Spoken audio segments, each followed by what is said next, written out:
Hi, everyone. Thanks so much for joining us here on the Daily Racing Form YouTube. I'm Gino Buccola alongside David Aragona, producer Bobby back there pulling the strings as we get ready to set you up for the Thursday race of the day. Remember, you can always get those free past performances for every race of the day at DRF.com. We'll head on out to Gulfstream Park for the Thursday race of the day. It's an interesting one, David, and I wanted to point out there's a really good article that previews this race that Dave Grenning wrote on the website right now. It's actually titled Mott sends Beauty Reigns on a two-turn ability mission. That's the horse to the outside here. And he kind of gets into a couple of the different runners and some thoughts on Paradise City, who's kind of been an intriguing horse. I'll even give a little quote that trainer Safety Joseph Jr. said about that one. But interesting field. These are fillies that they are newly turned 3-year-old fillies, and they're trying to get a feel for how good they are and if they can go longer.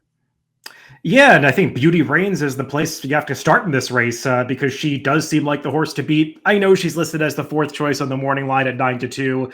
I'll personally be surprised if she's above 2-1 in this race. Taking the under, yeah. Yeah, she just seems to make a lot of sense. She's coming out of a way tougher spot, dropping out of the Grade 2 Demoiselle, and I get that was a two-turn race where she didn't have success, but against this field, I think this is a great trial to see where she belongs in this 3-year-old filly division, and if it really does make sense to step back into stakes company down the line.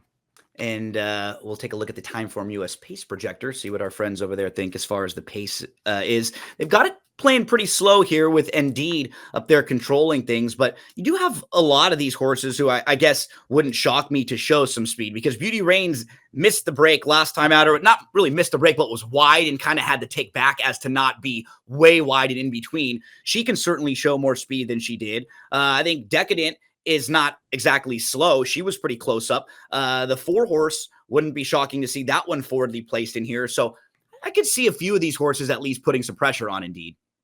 Yeah, I'm not exactly sure how quickly they're going to be going up front, but I do agree that there are several in here who could show some early initiative. I would hope that Junior Alvarado is a little more aggressive on Beauty Reigns than he was last time, because she drew an outside post in the Demoiselle, and he was very passive, just kind of decided before the race that he was going to try to take this filly back. And she's got way more early speed than that, which she showed on debut. And breaking from an outside post at Gulfstream with that clubhouse turn coming up so quickly, I think you have to show a little more aggression to try to get some position before you duck in.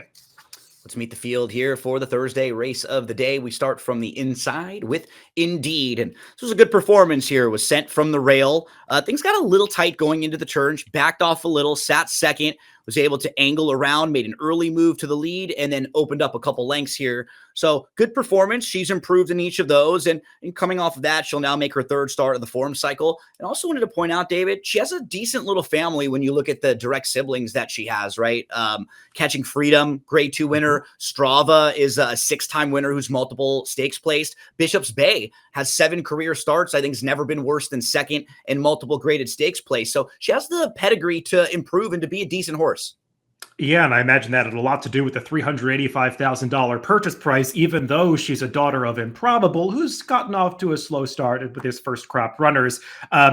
Probably didn't train that well over the summer for her to be entered on turf first time out for Todd Pletcher, but she's improved with every start. I thought that her first dirt race, the second start of her career, was pretty good because she broke slowly that day, had to rush up along the inside to contest the pace before understandably getting tired. And we saw the last race, she just kind of used that stamina to stay on, run that field into the ground. This is a tougher spot. She's drawn well inside. She's actually drawn the rail in all 4 starts so far, but not such a bad thing going the distance at Gulfstream Park. Number 2, Decadent has only raced once, and that was a nice victory. It was back on December the 29th. She got bumped a little bit at the start, settled 4th of 5, was only a couple lengths off, was outside, was kept in the clear. But as we watch this race here, it was in the slop. So that's always a question I have when horses only have one race. It's pretty impressive, and it's in the slop, especially when you see her kind of draw away and others behind not necessarily going on. I wonder, does that mean she's going to be better with the distance, or did she just maybe like a track and some of the others weren't kind of getting over it as much?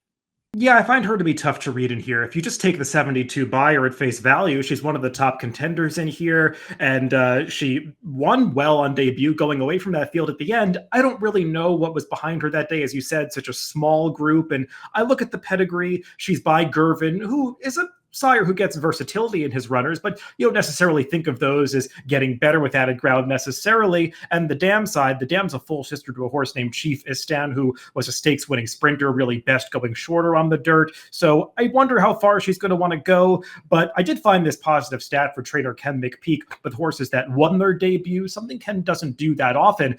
Coming back for their second starts off the debut win on dirt, he's 7 for 27, 26% with a $2.78 ROI. So that's a positive for Decadent. We'll see if she can get the added ground. The number 3, still a maiden in here, but one that the trainer said just wanted to try to get this horse going longer. They were trying to get in a race to go 2 turns that didn't fill, and now they'll get the opportunity to do so here. Talk to us about the number 3 early on. Yeah, she's a horse that showed ability on debut when she was with trainer Mark Hennig, finishing behind You Gotta Have Hope and Scythian, horses who went on to show they belonged in stakes company, albeit on turf. But she even finished ahead of a horse in Boston's Finest that day, who's since been stakes placed on the dirt for Chad Brown. So that was a really strong debut race, and I understand why she was privately purchased out of that race and transferred over to Saffie Joseph.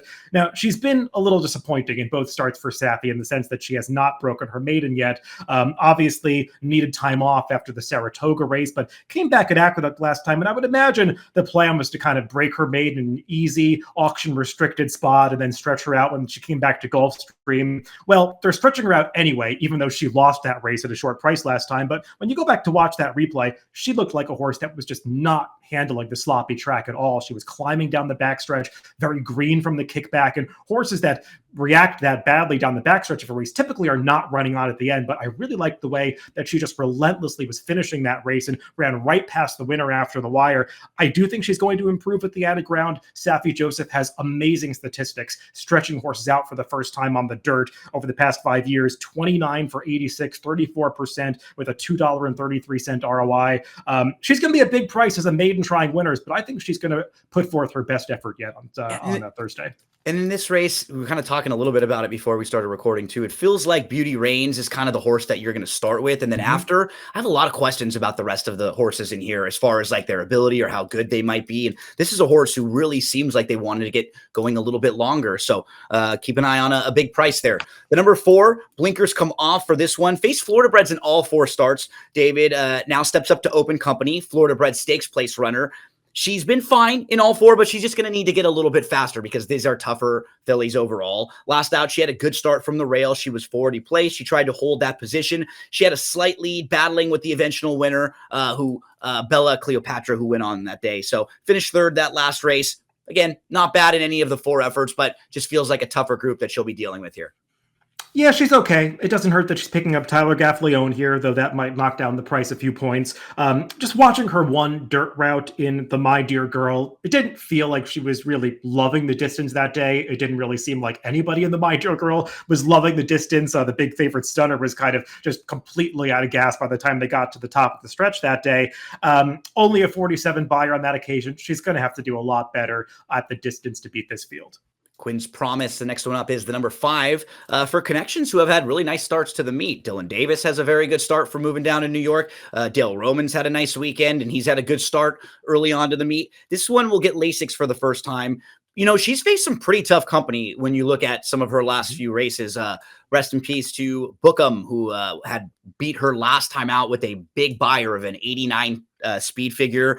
2 starts back, she lost to a horse named Amarath, who had won back-to-back races before trying stakes company. There were a couple next out winners in that race. So I had a tough time getting a feel for her. She's coming off that sort of disappointing performance against a very, very nice filly who she lost to. They give her a couple months off, and now they'll give her Lasix to kind of start back over with her. How does she fit with them?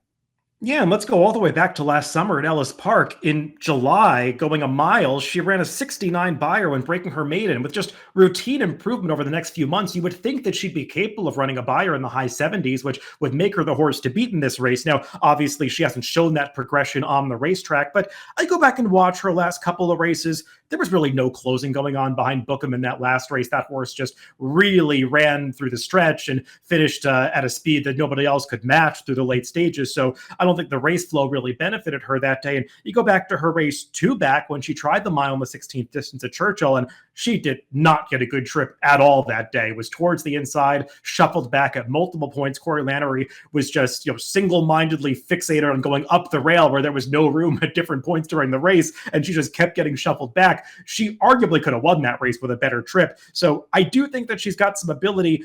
She's going to need some pace to close into, though, because she does not possess that much early speed. The number 6 Paradise City has been a tough read for me, David. We've talked about her a couple different times in races because she had that really nice debut. And I think coming off that debut, I wanted more from her, or I was expecting more from her. And in her second start, she kind of went along, loomed up and just a little bit flat. Then she faced the boys. And then last time out, she lost to a horse who kind of freaked on the dirt. So if you go individually in each of the races, you can probably make some excuses for her. And I think her trainer is sort of doing the same thing, right?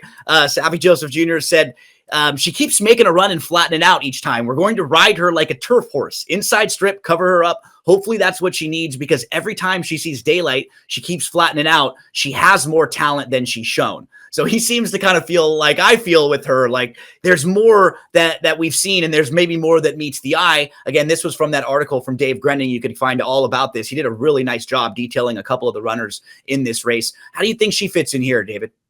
Yeah, I feel the exact same way as you. I mean, her debut race, it gave you the sense that she was going to improve with that at distance. She really stayed on well at the end of that spot, but she just hasn't really shown that progression in her next 3 starts. And I thought she faced a decent field of males 2 back. Maybe the horses are not as strong as they looked at the time. They didn't come back to run that well in the Mucho Macho Man. And last time, nobody was beating 5G, but Paradise City started to make a move on the turn, like she was going to be a real rival for that eventual winner. And then, as you said, she just kind of flattened out at the quarter pole and did kind of re-engage at the end to pick up second. But you want to see more from her. I guess some might assume that Safi entered both of these horses for the same ownership early on in Paradise City, just to kind of make sure the race goes for Paradise City. I kind of prefer the other one at a bigger price. Yeah, especially when it comes to the distance. We move to Little Squeeze, who comes off of a race where it's basically eased in the most recent race, but has come back with a couple. Actually, was back just like a week later with published workouts. I think within 2 weeks. So didn't seem like whatever happened took too much out of this runner.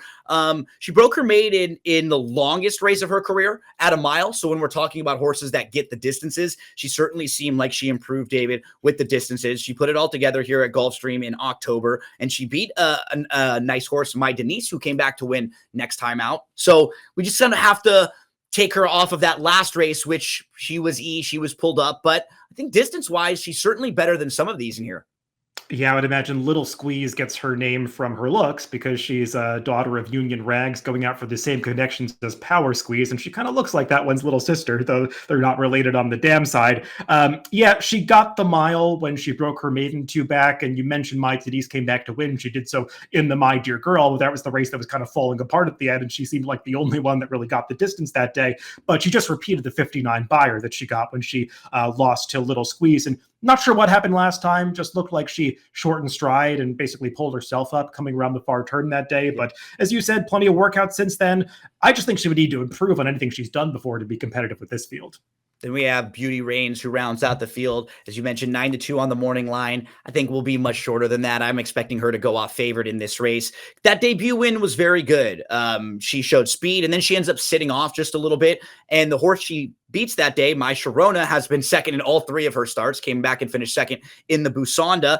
Last time out, she had a okay start, but just was not aggressive. It wasn't an aggressive start for a horse who has natural speed. And I think you hit it right on the head. It almost felt like they made a decision because they were drawn to the outside. They weren't going to go on with it. And she was about 4 or 5 wide. So they just took her back, and she just didn't really get much of a chance in there without showing that early speed, because the race was won by Muhima, heavy favorite, who controlled things on the front end. So I'm expecting much different tactics. And I think there was also a decision that they made in taking a chance here. Instead of running in a stakes race, they could have run in New York this weekend, sprinting, and probably been a favorite or one of the major players in here. They really do seem like they want to get a look if this one can stretch out. Yeah, and one other note I'll make about the Demoiselle is that race was kind of dominated by horses that rode the rail for most of the trip, and Beauty Reigns was just outside every step of the way. Here we're taking a look at her debut race, where, as you said, she beats My Sharona, who, while she's finished second in the 2 subsequent starts, including that stakes placing, she's improved her buyers in both of those races. So I think it really validates the 73 buyer that Beauty Reigns got this day, and that number kind of makes her the horse to beat in this spot. And even with the trip last time, the Demoiselle, where she didn't get the aggressive ride, was wide every step of the way. And furthermore, she had bad cover around the second turn, horses going backwards in front of her that kind of prevented her from making any sort of run in that spot. I think she's way better than that result, and she's likely to step forward here.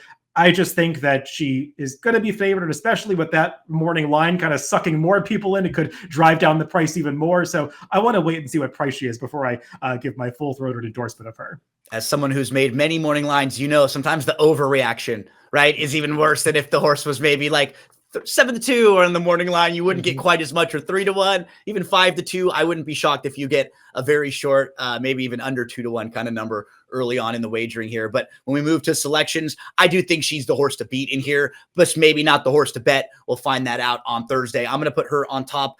Decadent in the second spot. The 6, Paradise City, the real wild card who I just never know what to do with. And then the 1, Indeed. I couldn't really get all that creative in here, David, but you did. And I love any time you can get creative. So tell us a little more about the 3.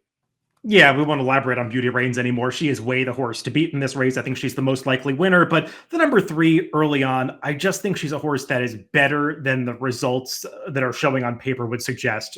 I believe she's going to appreciate the stretch out and distance for a trainer who does very well with this move. And I like the confident placing. So at the price she's going to be, I'll put early on top over the more likely winner, Beauty Reigns. And it feels just like that type of a race where maybe if something goes wrong or Beauty Reigns doesn't get that kind of a trip, it is wide open, where that next tier of runners, I'm just not all that impressed with. And I can absolutely understand looking for a big pricing here. So however you're going to play the Thursday race of the day, we wish you the best of luck.